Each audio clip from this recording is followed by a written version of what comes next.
Урматтуу Үмүт ТВ телеканалынын көрүүчүлөрү, сиздерди түш өткөн ар түрдүү маселелерди элге жана бийликке жеткирүү үчүн ээлүүнү берүүсүнү WhatsApp аркылуу видеого тартып жөнөтсөңүздөр болот. WhatsApp номерибиз 0553 94 94 84. Ээлүүнү сиздер үчүн иштейт.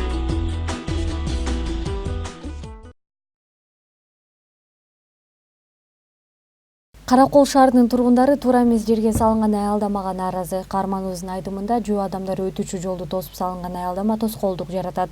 Ага байланыштуу жашоочулар унаалар өтүүчү жол менен өтүүгө мажбур. Алар тиешелүү тараптар көңүл буруп коюусун өтүнүшөт. Талас облусунда болгон катуу шамалдын кесепетинен дарактар үйдү басып калган. Сүрөттөр менен бөлүшкөн Кармановд мындай көрүнүштөрдүн алдын алынышын талап кылат. Бишкектеги Манас аэропортунун кызмат көрсөтүүсүнө нааразы болгон көрүүчүлөр кезектеги видеону жиберишкен. Алар көп убакыт өздөрүнүн учуу кезегин күтүшкөн. Видеону көрүүчүбүздүн баяндоосунда окусак. Кыргыз туугандар, эсебенден билет алсаңар үчүнтип бир сутка турасыңар ушул жерде. Эртеден бери ачка эми тамак берип атат. Бишкектен Манас аэропорттобуз. Бул жерде представительдер Бешектин тушоосунан чече албайт экен эч кимсе. Биз представителден күчтүүрөөк. Азыр ысык тамак деген көрөбүз, эмне тамак берет экен. Ысык тамак бересиңер да, чынбы? Ооба, место жок. Тартап кое бергиле керек. Хорошо? Азыр место жок деп кайтты. Олар тамак жеп алсын, местосын бошотоп менен отуруп жибересиз. Айландырып киргирип тартып чыгып кетермин. Керек. Нары ичине кирбелесиз. Ысык тамак беребиз деген көрөбүз азыр. Кандай тамак беришет булар?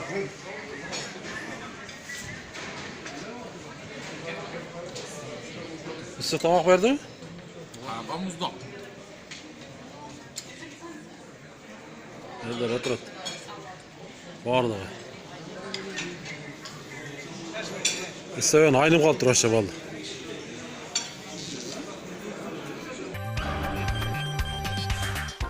Кезектеги видеону жиберген Кармановд Бишкек Ош-Уна жолунда болгон окуя менен бөлүшкөн. Ал кадимки жүргүнчү катары Таласты көздөй бара жатышкан. Аларды жеке унаа менен тоскон маек кызматкери айдоочуга машинеден түшпөгөнүнө нааразы боло баштаган.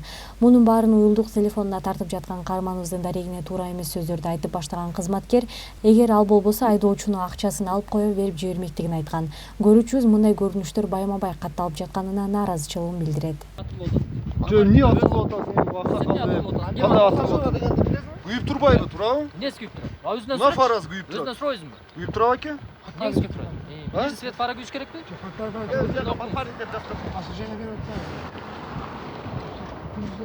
Разрешение берип атпайбы, койсоңор эми.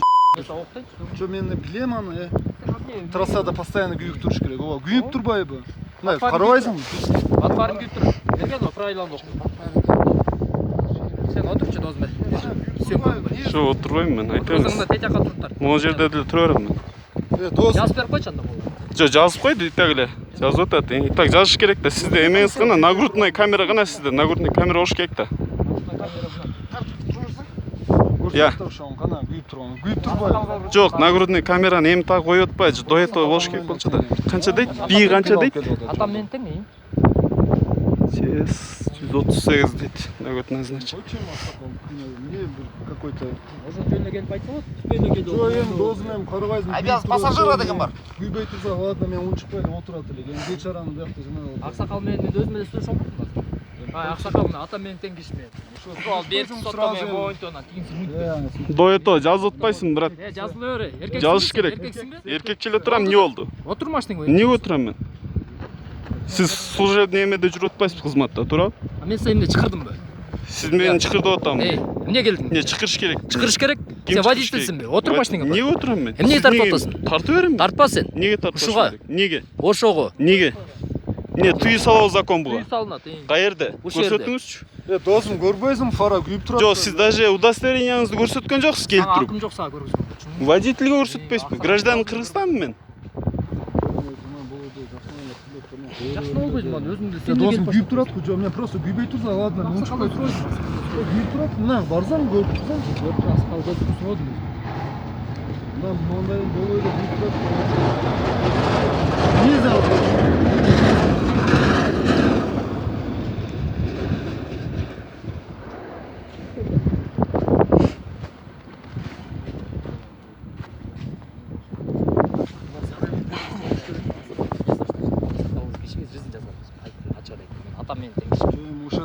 Акыры келип мен бияка келип атат. Кыргызстан аксакал мындай бир тош айтат. Штраф берсин мени, штраф қанша? Терминал карточка терминал. Карточка барбы? Карточка мı? Koyayım da Мен өзүм эле карточка менен төлөп коймокмун. жаш балдар бар, ел Артында отыр. турган болчу. Сığınma брат, не сığınып атасың сен мага?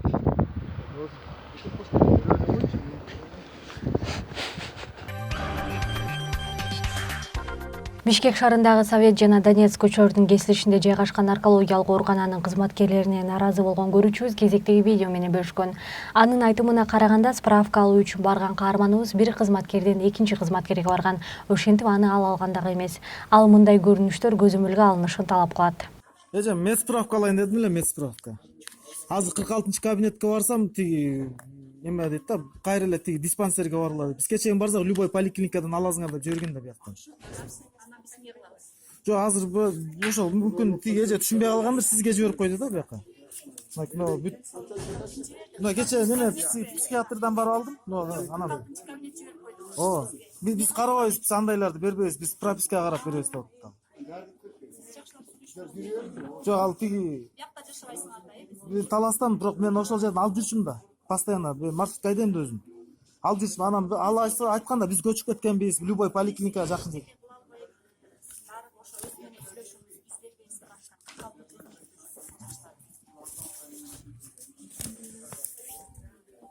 Это приказ министра висит, поняли, да? Где висит? Вот смотрите, приказ министра. И ничего мы не нарушаем. Мы вам правильно сказали, вот смотрите. А что тогда справку здесь выдают тогда? Вот именно. Почему? Мы поэтому вам же объясняем, чтобы нормально было. 12-й кабинет. Не дейсиң? Не дейсиң? Ешнерсе.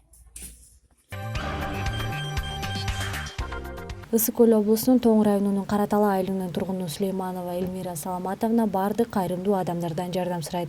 Жаңы жыл алдында алардын үйүн тилсиз жоо жарактан чыгарган. Өзүнүн айтымына таянсак, катуу болгон шамал күйүп жаткан отту учуруп бардык нерсе күйүп кеткен. Жардам берүүнү каалагандар 0703 66 16 60 0559 01 91 94. Кайталайбыз 0703 66 16 60 0559 01 91 94 номуруна байланышсаңыздар болот.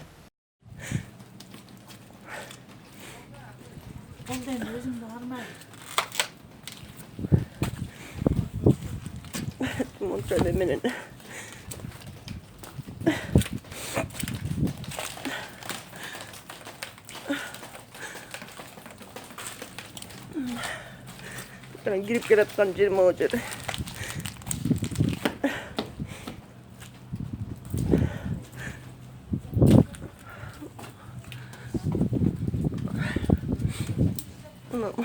Bütün gitmedi.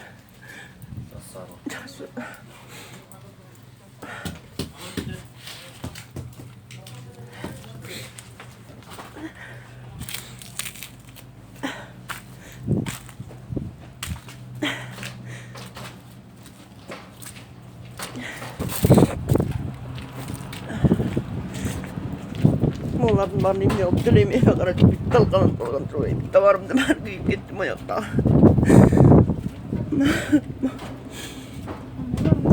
Ne gidelim oğlum bari geldi. İşte tedavi giyip gitken troyum.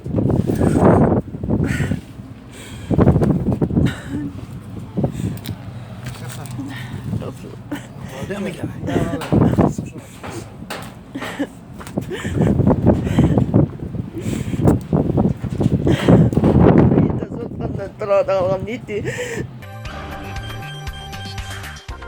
Берүүбүзгө кайрылган Тоң районунун тургуну мындан бир нече жыл мурун малдарын уурдатып жиберген. Тиешелүү тараптарга кайрылган, бирок эч майнап чыкпай жаткандыгын айтат. Мен 2015 Көлөк Токтогул районунун Толук айылынан болом. Мен 2015 жылы Толук айылынын Тержалак жайлоосунан 9 кой 3 эчки 2 уй уурдаткам. Уулар колго түшүп, менин чабанымды назар кылуу алмас деген мынтык менен коркутуп, ошол малды алып келип Kurmanbekov Aybek'e bergen. Aybek çүйge alып kelip Beloski'ye sattım dep moyununa alışkan. Oşol vakta meni opera grupa çakırtıp Toluk ayına. Uğurlar da alып kelip kamagan. Birok uğurlardın tekşerüçüsü Toktolu'nun İçki İşleri bölümünün podpolkovniği, milisan podpolkovniği bunu biz teşhir istep kamabay oşol boydan uşul günge çeyin eş жыйынтык жок. Men бармаган жер калган жок. Men Токтогул районунун прокурору Чоройковго, андан кийинки прокурор уулу Ибраимовго кайрылгам. Бул жөнүндө эч жыйынтык чыгарган жок. Токтогул районунун ички иштер бөлүмүнүн милициянын майору тергөөчүсү Ботабеков, андан кийинки тергөөчүсү Коконбай уулу милициянын майору. Буларда жыйынтык чыгарган жок. Милиция менин коюмду өндүрүп берүү жөнүндө даттансам истөдө жүрөт урлар деп жалганды айтышып мени жолго салган. Урлардын баары ошол урлардын баары Толуктун тургундары. Толук айылында жашап жатат жанагыда. Эми андан бетер малуу көбөйүп, эмне болорун билбей эл айласы кетип турган убак. Мен ушул уурдалган малымды bir kандай kılıp kayaka varıp dattanam bilbeymin. Men ımbıdı Bişkek'e gelip ımbıdığa da gayrılgam. Andan keyin İçki İşler Ministri Melis Turgunbayev'ga da gat menen gayrılgam. Eş Toktogul rayonuna jiberdik degen, eş Toktogul rayonu maga жооп da bergen jok. Andan keyin gelip Generalный prokuror Жолдубаевага da arz жазганмын. Арыздын негизинде бара бериңиz, биз жиберебиз, ошол териштирет деген. 2017 yıl. Andan beri hiç bir dagы eме жок жыйынтык. Menin yaşım 1940 yılı tuğulgamın Toluk ayылында. Kargan çalmın. Şul argaç жерге dаттанып жүрүp алган пенсиям же курсагыма жетпей, же жол киреге жетпей айлам кетип турган убак. Мен ошол үчүн bu жака кайрылган себебим жогору жактагы Президент, депутат, өкмөт окуп билип ушулар менин арыз-арманымды укса, Токтогул районунун ички иштер бөлүмүнүн начальниги ошол уурлар боюнча Жолдошов Абдыкадыр жана башка тергөөчүлөрүнө бир кабардар болуп малымды өндүрүп берер деген ой менен мен ушул эмеге кайрылып отурам. чоңдорго кайрылып жазасың. Жогору жакта өкмөткө кайрылып, ушул мен арзымымды угуп, аларга бир тартип колдонобу, малымды төлөтүп береби, же уурларды көбөйтүп, андан бетер эл айласы кетип калды. Мал улуу көп толуктан жоголгон. Осмонго кайрылганын айтыңыз. Мен андан кийин 2017 yılı 13 dekabrda Жогорку Кеңештин депутаты Осмонбек Артыкбаевга арыз менен кайрылгам. Андан дагы барды Токтогулга жиберебиз деген Токтогулга бардыбы барбадыбы билбейм. Андан дагы мага эч жооп жок. Мен ошондуктан жогору жака министрге урматтуу президентибизге чейин бир менин арызымды угуп, ошолорду териштирип берет деген үмүттөмүн. Урматтуу Үмүт ТВ телеканалынын көрүүчүлөрү, сиздерди түш өткөн ар түрдүү маселелерди элге жана бийликке жеткирүү үчүн ээлүүнү берүүсүнү WhatsApp аркылуу видеого тартып жөнөтсөңүздөр болот.